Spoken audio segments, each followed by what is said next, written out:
before it gets better. There's no question about that. I think you're right. I do think you make a valid point, though, that sometimes it's a two-way street with both the coach and player.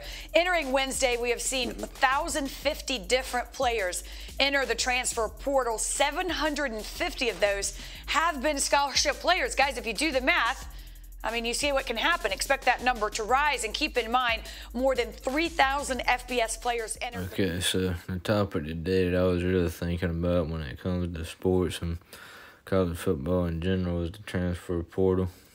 Starting off with a picture of DJ.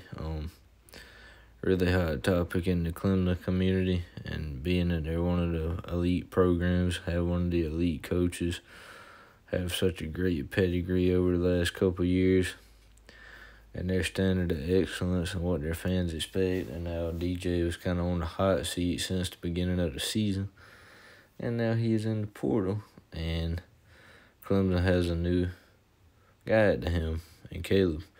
Trey Sanders here, that's Alabama. He's also in the transfer portal.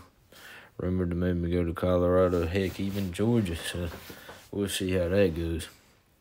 And another guy I'm going to mention in this video is Colorado's QB. His name is Owen. I can't think of his last name at the moment.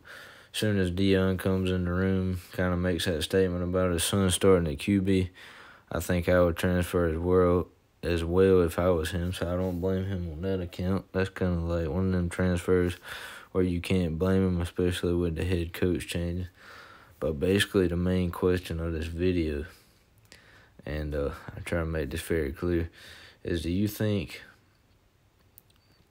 the transfer portal is good or bad for college football?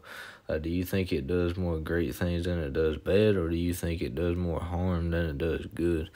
I'm going to say it does more great things for college football and for their individual careers, because when a coach gets fired or gets a new job, he can just leave during the bowl game. You know how that goes.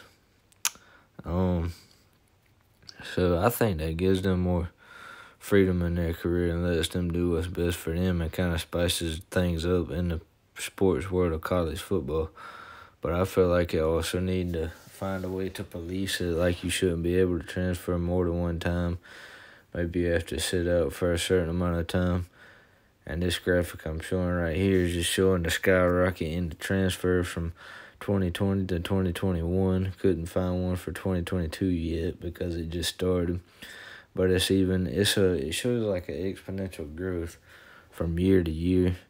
I think until they get some things in place, that's kind of how it's going to be.